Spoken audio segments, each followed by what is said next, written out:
बोलिए शंकर भगवान की जय। मैं विशाल शर्मा आपके सामने आप सभी को श्रावण जैसे परम पवित्र मास की हार्दिक शुभकामनाएं। सनत कुमारों ने पूछा कि हे भगवान शंकर, अब श्रावण मास में हम आगे की कथा सुनाना चाहते हैं, तो आपसे विस्तार वर्णन कीजिए। भगवान शिव शंकर श्री सनत कुमारों को 14वां अध्याय सुनाने लगे। कहने लगे, हे सनत कुमारों, हे मामुने, श्रावण मास में शुक्ल पंचमी के दिन जो करना होता है वह तुम्हें मैं विधि अनुसार कहता हूँ। आप ध्यान से सुनिए। शंकर भगवान कहने लगे, व्रत करने वाला चतुर्थी को केवल एक बार भोजन करके पंचमी तिथि में नक्त व्रत करता है तथा सोने या चांदी का नाग बनवाकर मिट्टी आदि का नाग बनाकर उसकी पूजा करता है। श्रावण मास की पंचमी नाग पंचमी के नाम से जानी जाती है और इस दिन भगवान नाग तथा शेषनाग वासुकी आदि की पूजा होती है। भगवान शंकर कहने लगे, नागदेव की प्रतिमा बनाकर पंचमी के रोज भक्ति द्वारा उनका पूजन करें तथा जो नाग मेरे गले में विराजता है पंचमी के दिन जो उसकी पूजा करता है उस पर मैं विशेष कृपा करता हूँ।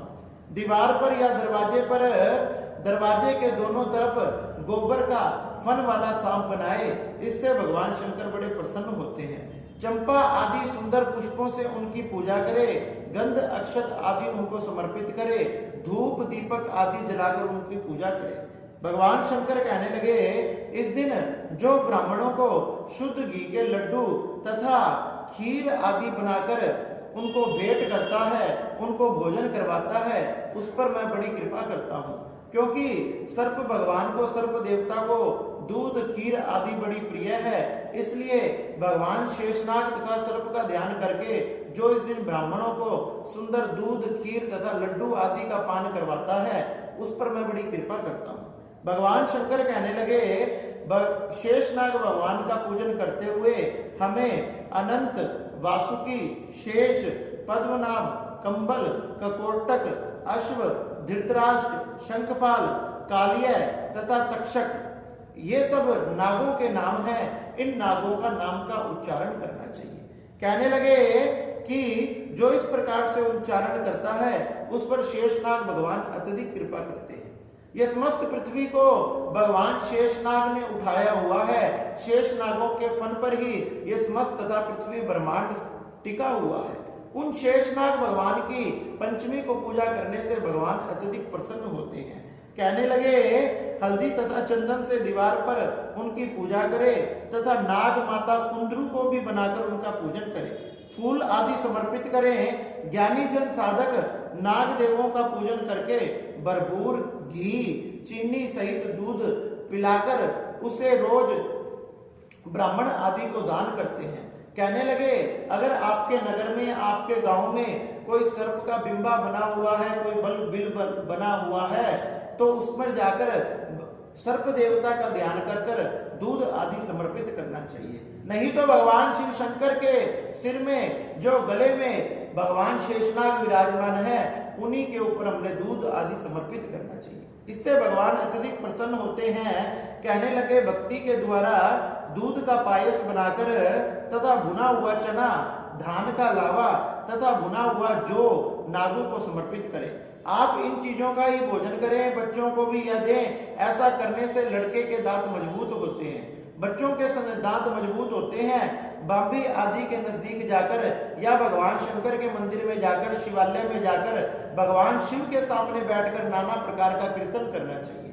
इससे भगवान शेषनाग अत्यधिक प्रसन्न होते हैं। कहने लगे, जो इस प्रकार से सर्प देवता की नाग पंचमी को पूजन करता है, कभी भी उसके परिवार को सर्प दंशन नहीं करता, उसके परिवार का सर्प से भय निकल जाता है। तथा कहने लगे, इस प्रकार भगवान शेषनाग की पूजा की जाती है। ब्राह्मणों का आदर सत्कार करे तथा प्रेम से उनका पूजन करे।